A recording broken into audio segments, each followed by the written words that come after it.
Bonjour et bienvenue dans un nouvel épisode du podcast Ça parle en action, proposé par Un truc à dire. Ça parle en action est un podcast qui partage donc des témoignages de personnes qui mettent en application la parole de Dieu. Et donc nous sommes de retour avec Anne. Salut Anne. Salut Christelle. Qui va du coup partager son témoignage sur la thématique, la prière dans notre relation avec Dieu. Et donc voilà, on a eu l'occasion d'avoir ta présentation la semaine dernière et maintenant on va pouvoir écouter ce que tu as à nous dire sur cette thématique. Eh bien la parole est à toi. Merci Christelle. Alors effectivement, pour revenir sur le petit résumé en une phrase que j'avais formulée par rapport à ce témoignage, c'est vraiment la confiance que l'on met aussi dans la prière, dans les prières que l'on formule à Dieu. Et le témoignage que je souhaitais apporter donc, sur cette thématique-là, et notamment la prière, c'est un témoignage donc, par rapport à mon travail, ou plutôt à la recherche d'un travail. Donc j'ai terminé mes études en décembre 2019. Et avant ça, en fait, j'étais en alternance donc pendant plusieurs années. Et à la fin, un petit peu avant la fin de ma dernière année d'études, il fallait que je recherche un emploi. Donc je m'y suis prise un petit peu avant l'été 2019, quelques mois donc avant la fin de mes études, qui se terminaient en décembre 2019. Et le Seigneur, en fait, m'a mis à cœur vraiment quelque chose de particulier. Il m'avait demandé à ce que mon premier salaire, qui tomberait donc logiquement en janvier 2020, lui soit entièrement dédié. Donc soit donné à des œuvres caritatives ou des assos ou même à des personnes. Mais en tout cas, que ça aille à son œuvre et pour son royaume. Donc forcément, j'étais très surprise par cette promesse que j'avais faite du coup au Seigneur à ce moment-là, puisque j'ai voulu lui obéir. Et je me suis dit qu'il fallait que j'ai confiance en Dieu et que s'il me demandait une chose particulière comme ça, c'était pour une raison particulière, justement. Mais du coup, moi, il y a une question qui me vient en tête, c'est mais comment est-ce que concrètement le Seigneur il t'a montré et il t'a fait comprendre ça ? Alors c'est difficile à expliquer, parce que quand on a une relation avec le Seigneur, forcément, il nous parle tantôt d'une manière, tantôt d'une autre, hein, c'est ce que la parole dit aussi. Et là, c'est une conviction que j'ai eue, mais qui s'est aussi confirmée par notamment la parole et par un verset, parce que durant cette période, je me suis réveillée une nuit, vers 4h du matin, parce que mon mari partait travailler. Et étant réveillée, je me suis mise à lire plusieurs passages dans la Bible. Et il y a un verset qui a en fait confirmé ce qu'il y avait dans mon cœur depuis donc quelques semaines déjà.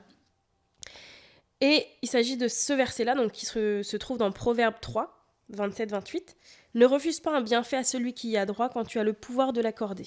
Ne dis pas à ton prochain « va et reviens, demain je donnerai » quand tu as de quoi donner. » Et en fait, ça m'a convaincue de l'action à laquelle je voulais obéir à ce moment-là. Voilà, donc pour répondre un petit peu à ta question. Okay. Donc je reviens sur effectivement le moment donné où je cherche un emploi, où je commence donc à envoyer des CV, des lettres de motivation. J'en ai envoyé à peu près 50, une cinquantaine.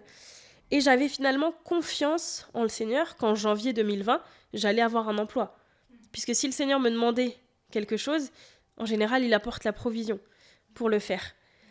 Et pour autant, j'avais pas d'assurance particulière, on va dire humainement parlant. J'avais pas de promesse d'embauche ni rien, mais j'y croyais fermement puisque le Seigneur m'avait demandé ça. Et donc j'ai cherché, j'étais assez découragée parce que arrivé vers le mois de novembre, donc un mois et demi à peu près avant la fin de mes études, la pression commençait un petit peu à monter et j'avais toujours au fond de moi cette espérance. Je m'accrochais à ça. Cette espérance que le Seigneur avait mis en moi. Puisque j'avais besoin d'un travail dès le mois de janvier. Donc évidemment, je priais, je me confiais en l'Éternel, je lui disais sans cesse, Seigneur, je sais ce que tu m'as promis et je sais ce qu'il faut que je fasse pour toi à ce moment-là. Donc je n'ai pas à m'inquiéter. Mais bon, vous savez très bien qu'humainement, forcément, c'est beaucoup plus difficile à vivre au quotidien. Hein. Et donc, j'avais ce fil rouge, en fait, qui me tenait et qui me maintenait vraiment dans la promesse du Seigneur. Et je priais. Et pour revenir au résumé, je priais avec confiance, du coup. Malgré le fait que c'était flou et qu'on approchait en fait de cette échéance-là. Et donc finalement, après avoir postulé à plusieurs offres et après avoir eu pas mal de retours, j'ai eu quelques retours alléchants, si je puis dire, dans toutes les entreprises qui étaient plutôt agréables, avec un bon poste en CDI. Et il se trouve que finalement, il y avait quelque chose au fond de moi qui n'était pas convaincu en fait. Il faut savoir que j'avais en tête, en fait, un CDI. Je m'étais dit, il faut que j'ai un CDI à la sortie de mes études et pas un CDD. Pour mon premier poste, c'est important. Et pour être sereine aussi pour l'avenir, parce qu'il faut savoir que je me mariais normalement en mai 2020, donc quelques mois après la fin de mes études. Donc il me fallait un poste et il me fallait un CDI. En tout cas, ça, c'était ce que je pensais, évidemment. Et finalement, j'ai pas trop senti d'accepter les quelques propositions qui étaient favorables. Parce que voilà, au fond de moi, il y avait quelque chose qui... j'avais pas la conviction, tout simplement. Et je pense qu'il faut aussi fonctionner avec une conviction. Le Seigneur met la paix et la conviction. Et si on n'a pas la paix pour aller quelque part, il vaut mieux rebrousser chemin ou en tout cas ne pas y aller, tout simplement. Et finalement, donc en décembre, c'est une entreprise un cabinet qui m'appelle. Et un cabinet de recrutement qui m'a contacté en sachant que j'avais pas postulé à leur offre. Mais ils avaient une offre d'un de leurs clients qui correspondait à mon profil. Et donc, ils me l'ont proposé, finalement. Et ce poste-là n'était pas du tout ce que j'imaginais, ou en tout cas ce que j'espérais pour mon premier poste et ma sortie d'études. C'était pas exactement dans les critères que j'avais établis. Premièrement, c'était un CDD de 6 mois. Donc, il se terminait juste après mon mariage. Et en plus, sur la fiche de poste, c'était pas vraiment ce que je recherchais. Mais j'avais une paix intérieure, malgré toutes ces barrières et tous ces freins humains. J'avais une paix intérieure qui me disait « Ok, il faut que j'y aille. Il faut que j'avance, en tout cas, il faut que je continue le recrutement et que j'accepte de rencontrer le manager, etc. etc. » Donc finalement, me voilà partie à cet entretien qui s'est très bien déroulé. Le poste sur le papier, même donc s'il n'était pas en phase avec tout ce que j'avais fait auparavant, il y avait des choses quand même qui étaient cohérentes. Et je doutais quand même. Alors que vous savez, parfois le Seigneur vous propose quelque chose, il vous met à disposition quelque chose et vous continuez à douter. Oui, mais Seigneur, d'accord. Ok, c'est un poste pour le 6 janvier 2020, certes, mais c'est pas tout à fait ce que j'avais demandé. Et on est exigeant parfois avec le Seigneur, sachant que ce que propose le Seigneur, c'est toujours parfait et c'est toujours au-delà de ce que nous, on demande à la base. Donc finalement, j'ai accepté donc, ce poste et j'ai démarré le premier lundi donc, du mois de janvier. J'allais avoir un boulot en fait. C'était la réponse à ma prière. Mais c'était surtout la réponse finalement à la demande que le Seigneur m'avait faite. Donc j'ai signé ce poste en CDD. Et finalement, donc, mon poste démarrant le 6 janvier, promesse tenue par le Seigneur, puisque j'étais, il faut savoir que dans ma classe de dernière année d'études, on était à peu près 3 à avoir trouvé un emploi si rapidement. Et surtout, il faut savoir que, mais je pense qu'on s'en souvient tous, après, il y a eu la fameuse crise, Covid, ce qui a fermé énormément de portes. Et en fait, si j'avais pas eu ce poste en janvier, je l'aurais sans doute pas eu plus tard. Il y a un truc que je trouve incroyable dans ce que tu dis, c'est surtout de la manière dont le Seigneur t'a mis cette paix dans ton cœur par rapport à l'idée de foncer dans un poste qui n'était pas du tout dans ce que tu voulais. C'est hyper intéressant. Il y a un verset du coup que je vais juste citer avant que tu continues par rapport à cette paix dont tu parles. C'est Jésus qui parle et qui dit « Je pars mais je vous laisse la paix, c'est ma paix que je vous donne. Je ne vous la donne pas comme le monde la donne, c'est pourquoi ne soyez pas troublés et n'ayez aucune crainte en votre cœur. » Et je crois que c'est un verset qui est pas mal clair par rapport à ce que tu nous partages et il se trouve en Jean au chapitre 14, le verset 27. Donc je te laisse continuer, Anne. Donc voilà, me voilà partie donc pour un CDD de 6 mois. Malgré le fait que dans mon cœur, j'avais vraiment cette envie d'avoir un CDI, un poste durable, un poste sans délai finalement et qui ne s'arrête pas juste après mon mariage. Et donc, arrivé à la fin du mois de janvier, donc mon premier salaire arrive et je décide donc de faire ce que j'avais promis au Seigneur quelques mois auparavant, de répartir donc le salaire à plusieurs associations et puis à des amis aussi qui j'estimais être dans le besoin, Voilà. Et donc, il faut savoir qu'en plus, quand on se marie, on a quand même un petit peu besoin d'argent. Et encore une fois, c'était un pas de foi dans le sens où le Seigneur pourvoit. C'est pas que financier. C'est vraiment pourvoi quand on est fidèle et quand on lui fait des promesses qu'on tient, tout simplement. Et c'est marqué aussi dans la parole, qu'il vaut mieux ne pas faire de promesses plutôt que d'en faire et de ne pas les accomplir. Et je vous l'assure que d'un côté, ça a été une acceptation de ce que le Seigneur nous demandait, mais ça a été aussi la réponse à certaines prières d'autres personnes, finalement, qui ont notamment reçu cet argent qui appartient au Seigneur. Et ça, on voit aussi la bienveillance de Dieu en collectivité et pour son Église, pour son épouse. Parce que la prière des uns, eh bien finalement, il va y répondre par l'obéissance des autres, parfois. Et ça, c'est fort parce que là, on voit aussi la communion fraternelle et on voit à quel point le Seigneur nous utilise les uns les autres pour l'avancée de son royaume et puis pour être glorifié tout simplement.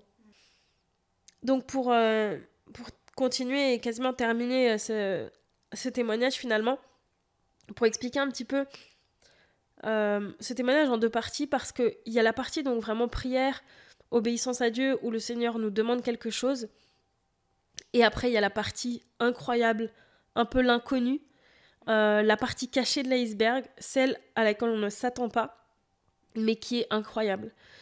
Et donc, pour un peu faire un flashback, donc mon CDD se terminait du coup, il se terminait au mois de juin, le 30 juin 2020, et normalement à la fin d'un CDD, vous avez ce qu'on appelle donc une prime de précarité, puisque a priori après le CDD, vous allez devoir vous remettre à chercher un emploi et à trouver un autre poste.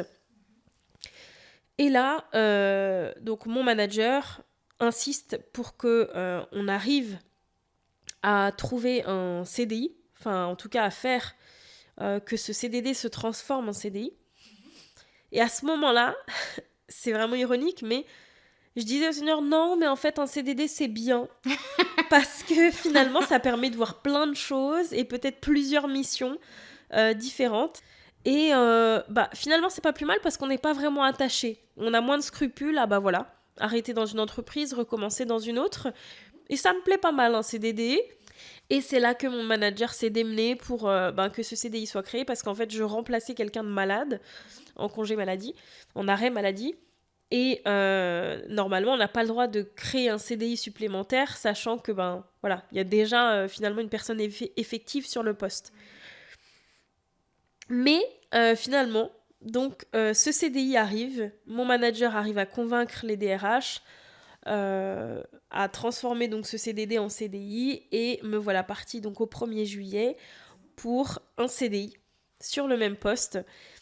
Et là vous voyez la fidélité du Seigneur déjà, se dire tu vois, t'as accepté le CDD, t'as pas fait la fine bouche on va dire, entre guillemets, voilà, tu l'as le CDI. Et l'histoire ne s'arrête pas là, sinon le témoignage serait incomplet.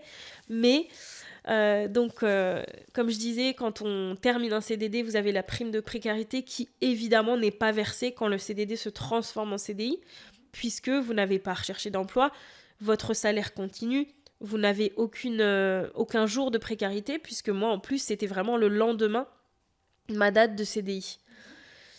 Et quelle fut ma surprise et mon étonnement quand, arrivé donc à la fin du mois de juin, je reçois mon salaire doublé, donc avec un salaire entier supplémentaire qui m'a été ajouté. Et donc, je pensais à une erreur, évidemment, puisque sur ma fiche de paye était bien indiqué prime de précarité. Donc, je contacte les RH en leur disant, écoutez, comme vous le savez, j'ai désormais un CDI. Pourquoi on m'a versé une prime de précarité ? Et la DRH m'a répondu, non, c'est normal, on a voulu vous la verser quand même. On trouve que vous la méritez. Et il n'y a pas de raison particulière, en toute honnêteté. Normalement, on le fait pas. Mais voilà, on a voulu le faire. Votre manager a tellement insisté aussi pour que ce poste se transforme en CDI que on vous l'a versé, c'est pas une erreur. Il n'y a pas de souci, vous inquiétez pas.